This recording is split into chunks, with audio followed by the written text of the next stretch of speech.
Welcome to the Crossing Church Online. My name is Andrew, and I am so excited to be able to spend a few minutes with you today. For 36 years, we as a church have believed that of all the places God could be, of all the people God could use, God chose you. God meets you, God sees you, and God is at work in your life today. And because of that, we are kicking off a brand new series today called Everyday People, where we are going to look at this little book in the Bible called Ruth. Now, you can read the entire book of Ruth in about 15 minutes, and I hope you do this week. But as we were preparing for this fall, I felt over and over again God say, this is the book that we as a church need to study right now. And here's why. It's because the people in this book are just like you and me. They are everyday people who face everyday challenges. On top of that, we have this daily planner, which will help each of us remember that our everyday lives matter. So I want to encourage you, download it today. You can find the description in the link right now. So today we are going to jump right in. If you got a Bible nearby, I want you to turn to Ruth chapter 1, and you can always follow along on our app. Ruth chapter 1, verse 1 begins this way. In the days when the judges ruled, there was a famine in the land. Now, our story begins in the time of the judges, which was for God's people a dark time. The book right before Ruth is called Judges. And as you read it, you find the story of God's people, Israel, in total chaos. You find a country that is deeply divided politically, where people who think and believe differently than you are viewed as the enemy. I mean, imagine a country where every day you hear another story of a leader caught in a scandal, another moral failing. Imagine living in a country where your leaders, they turn a blind eye to the rich getting richer and the poor getting poorer. That is the starting point for the book of Ruth.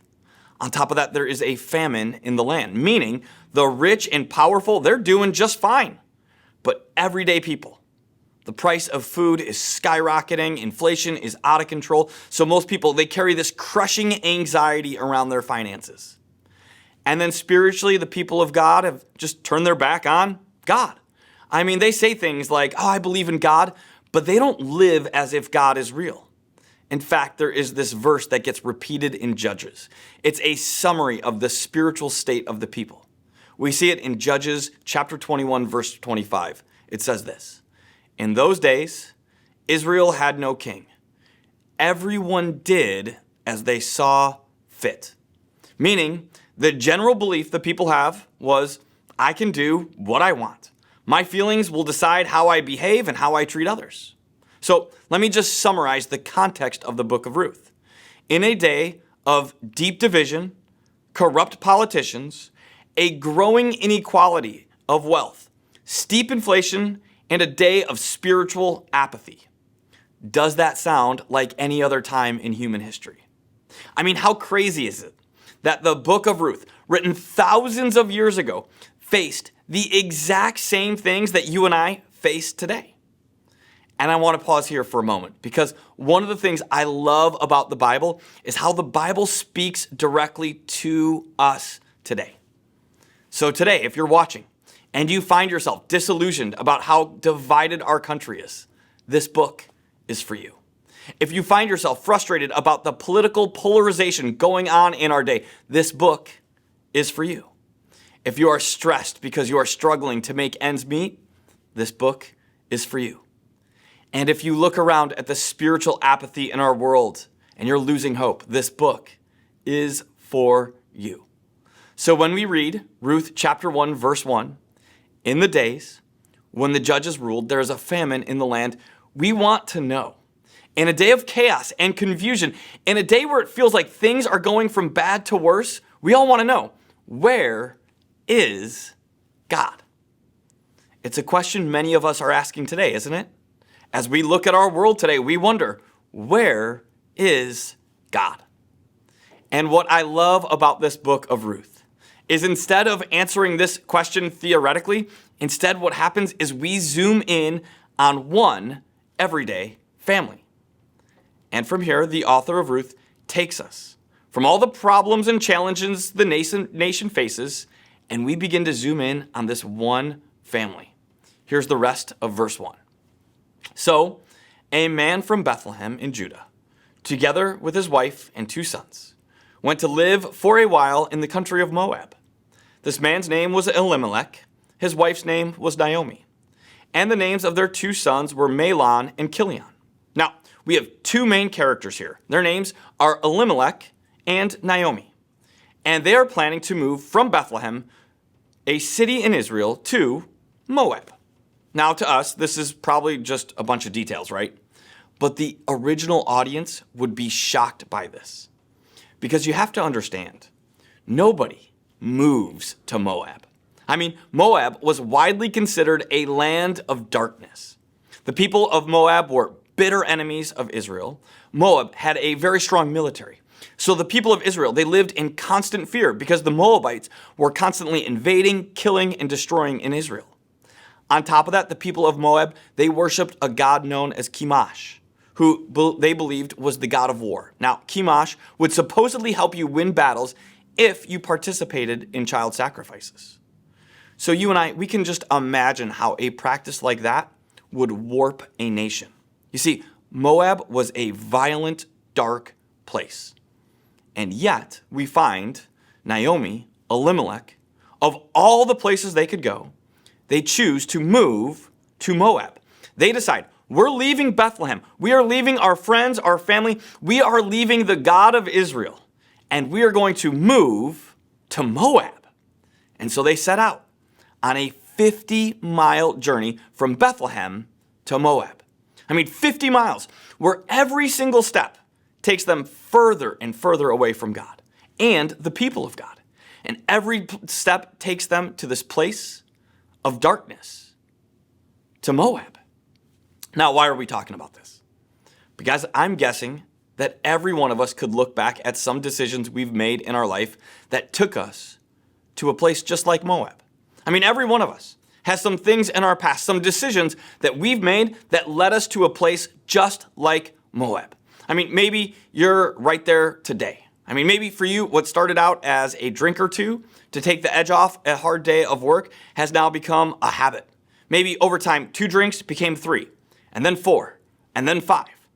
And right now, it's at the point where your family's worried, your friends have tried to talk to you, but every time you get so defensive, so angry, because deep down, you are afraid. You are going down a path that you never intended. Or maybe you made that one financial move. You know, the one you thought that can't lose, except it did. And now you feel like your financial future is bleak and you are filled with so much regret. Or maybe for you, it was one bad decision. It was one work trip, one night out, one mistake you made, and now you realize the amount of pain that you inflicted is so great that you don't know if you can ever come back from that. You see, that's Naomi.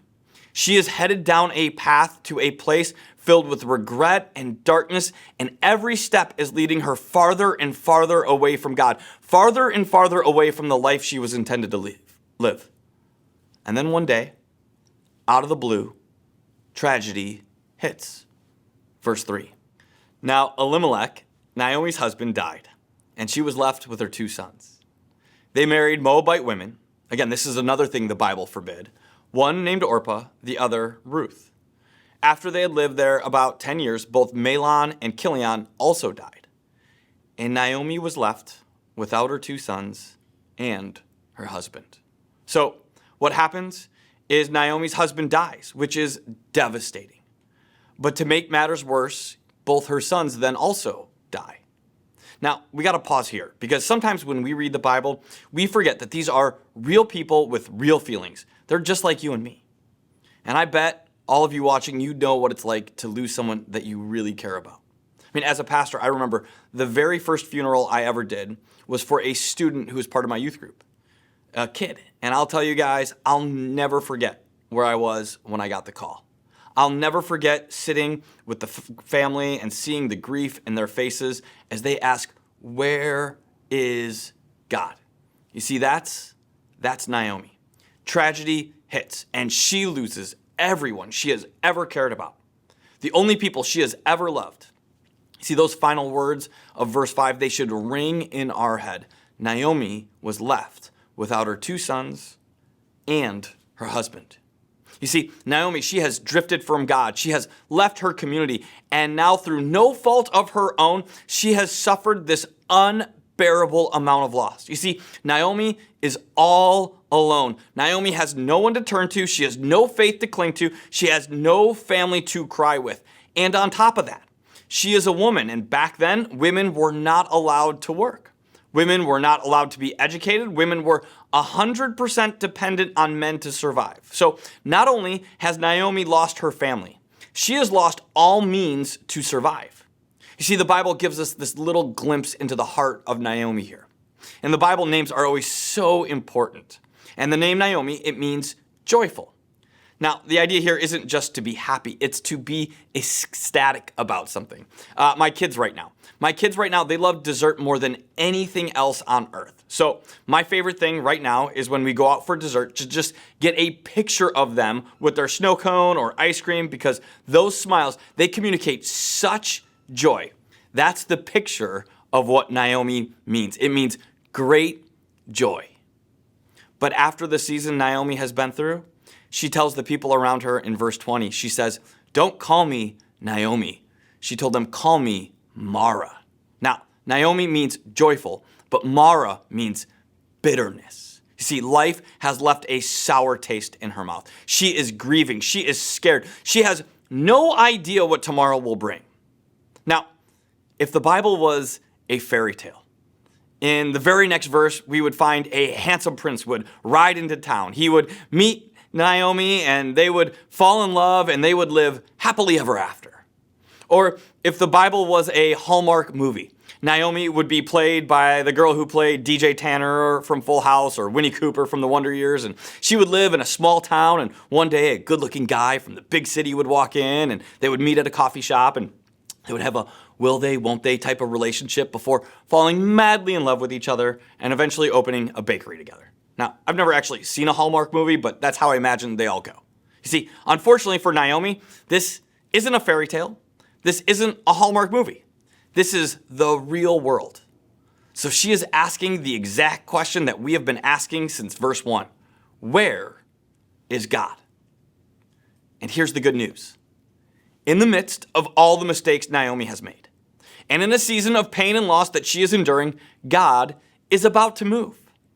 And what makes this such great news is that in the same way God is about to move in Naomi's story is the same way God moves in our story. What we see through the rest of chapter 1 is what we're going to call glimpses of grace. You see, God shows up in 2 ways for Naomi, and he shows up in these exact 2 ways in our lives as well. Here they are. God provides a whisper and a witness. Let's unpack both of these. Verse 6, Naomi heard in Moab that the Lord had come to the aid of his people by providing food for them. She and her daughters-in-law prepared to return home from there. So Naomi begins to hear this rumor, this whisper, that God has provided food for his people in Israel. Here she is. She's got no money, no education, no job prospects, no real way to survive. But then she begins to hear people talking. There is this whisper that there is food in Israel, that maybe, just maybe, there is hope for her back home.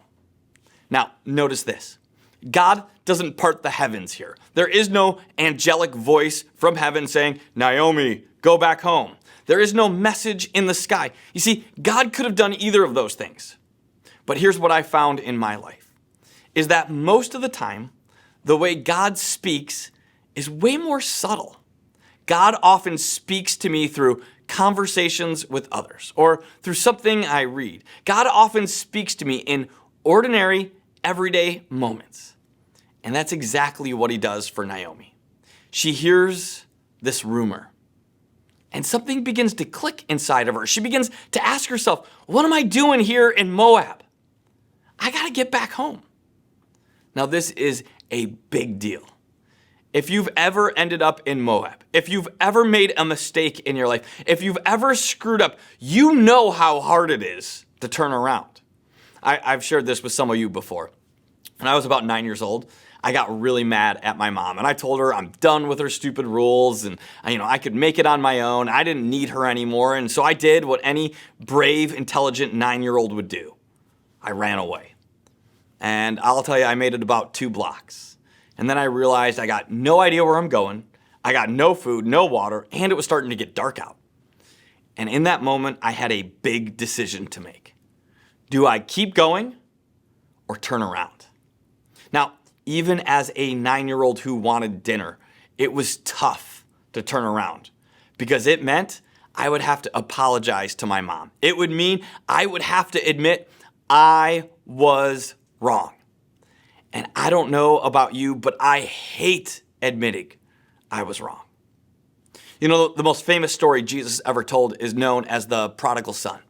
A young kid gets in a fight with his dad, decides to leave home and breaks his dad's heart in the process. This kid lives a wild life for a little while until he runs out of money, runs out of friends. He hits rock bottom. And then one day, this thought just kind of pops into his head. This little whisper. Maybe I should turn around and go back home. Maybe my dad will hire me for some crummy part-time job. Maybe if I work really hard, someday my dad will forgive me. So this son makes a decision. He turns back and heads home. And if you know the story, you know what happens next. It says, while he, the son, was still a long way off, his father saw him, was filled with compassion for him.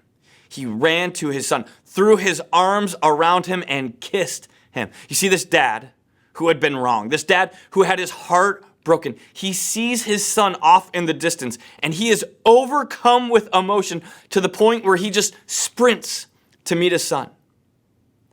And I say this because if you are at a point in your life today where you don't like the direction your life is going, if you look at your life right now and it's filled with mistake after mistake and broken relationship after broken relationship, you need to know the moment you decide to turn around, there is a God who is desperate to meet you. There is a God who will run after you. There is a God filled with compassion and grace. You see, Naomi, she hears this whisper and she decides, I'm going back. I'm turning around. Verse 6 again. Naomi heard in Moab that the Lord had come to the aid of his people by providing food for them. So she and her daughters-in-law prepared to return home from there. So Naomi, she decides to start packing, and she assumes that her daughter-in-laws, who both have grown up and are Moabites, she assumes they're going to stay in Moab. Now, this would make sense, right? Naomi is getting ready to say goodbye, to head home to Israel alone. And this is where God provides a witness for Naomi. Now, all of us understand the role of a witness, don't we? A witness can be the difference between life and death. A witness sees what no one else sees. Let me give you an example. I imagine not many of you know who this is. This is Juan Catalan. Juan was arrested for a pretty horrific murder in May of 2013. In fact, if found guilty, he would end up on death row. Now, Juan claimed he was innocent. He claimed he was at a Dodger game during the time of the murder. The problem was, no one remembered seeing him. No camera from Dodger Stadium had him on video. And as the prosecution began to make its case, it looked obvious that Juan would end up on death row. Until Juan remembered seeing Larry David at the Dodger game. Now, Larry David is the creator of Seinfeld and starred in a show, Curb Your Enthusiasm, which was filming an episode that same night at Dodger Stadium. So Juan's lawyer got in contact with Larry David, and the next day, the lawyer, Larry David, and an editor began reviewing footage from the Dodgers game. And wouldn't you know it, 5 minutes into looking at the footage, there is a scene where Larry David walks right next to, you guessed it, Juan. This one moment provided undisputable eyewitness proof that Juan was innocent, that this man who sat in jail for 6 months, this man whose life hung in the balance, he was innocent. And with this eyewitness video, Juan was set free. You see, a witness sees what no one else sees. Naomi is getting ready to go back to Israel. She left Bethlehem with her whole family years ago, and now she is getting ready to return all alone. She is at the lowest point of her life. So Naomi goes to her daughters-in-law, Ruth and Orpah, to say goodbye. She says to them, verse 8, she says, "Go back, each of you, to your mother's home." Then she kissed them goodbye, and they wept aloud. Now again, this makes sense, doesn't it? These women would never be welcomed in Israel, in Bethlehem. So she says goodbye to both of her daughters-in-law. Now, the first daughter-in-law, Orpah, she goes back to Moab, and she produces a wildly popular TV show. Just kidding, different Orpah. Orpah goes back, but Ruth the Moabite, Naomi tells Ruth to go back to her family, and then we see verse 16. Ruth replied, "Don't urge me to leave you or turn my back from you. Where you go, I will go. Where you stay, I will stay. Your people will be my people, and your God, my God." You see, Ruth says to Naomi, "I'm with you. I'm not turning my back on you." Ruth looks at Naomi and says, "I'm with you. I'm not leaving you. I'm not forsaking you. I will stay even if everyone else leaves." You see, Ruth serves in this story as a witness. You see, Ruth sees that Naomi is still valuable and still worthy. So Ruth steps up and she says, "I will stay with you." This is one of the reasons you hear us talk all the time at the Crossing about small groups. Because you and I, we all need people who, when we screw up, when we're in pain, when our faith falters, they serve as a witness to us. They show us and they see that our life isn't over yet, that God hasn't abandoned us, that we are not alone, that God, in His grace, can still be there and save us and help us. You see, God in His grace, He provides Naomi with a whisper of hope and a witness of His goodness. And what I want you to know is that God will do the same thing for each and every one of us. You see, what I love about this story is here we have this ordinary person, Naomi. She has made some mistakes, sure. She has gone through seasons of pain and loss, and yet what we find is her story. It points to a bigger story. You see, all of us in our life, we find ourselves where Naomi was. You and I, we all make mistakes. We all screw up royally, don't we? Isaiah 53 verse 6 says it this way. It says, "We all, like sheep, have gone astray. Each of us has turned to our own way. And yet when we do, what we find is that there is always a God waiting for us, a God of love and compassion. And if you've never experienced that moment of God's love, of God's forgiveness, I want you to know it is just one prayer away. God in His grace sent His Son Jesus to this earth as a witness to His love and forgiveness. One of the first titles given to Jesus is from an angel in Matthew chapter 1 who declares that Jesus, they will call Him Emmanuel, which means God with us. See, you and I, we have a God who is with us. We have a God who is willing to forgive us, who offers us hope and healing. And today, I want to end our time together with one simple, everyday, ordinary prayer. One prayer that has the power to change everything. Let's pray. So God, we come before you today, and we just acknowledge that all of us have gone our own way. All of us have made mistakes. God, all of us have ended up in places we don't want to be, and yet you willingly accept us back.